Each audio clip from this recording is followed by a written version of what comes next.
Here's a tip that will save you money. It's using a feature available on the app and the desktop version of Amazon that you might not know about. Keep a wish list of items you want to buy and use the comments feature to add your own notes about pricing. Amazon keeps track of the prices when you add an item and shows you if the price has dropped. But if the price has gone up, you have no way of knowing unless you add your own notes. I use wishlist comments to make notes of low sales prices on items I'm interested in, but am not ready to purchase. There's a good chance the item will go on sale again for a similar price if you watch it. With a big Amazon Prime sale event coming, it's also a good baseline to know if the Prime Day discount is worth it.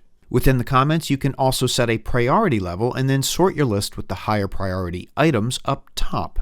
Here's a case where I want an item, but I saw it elsewhere for less money. To summarize, you can rest assured that you're getting the best prices if you take your time and leave yourself notes in the wishlist comments section.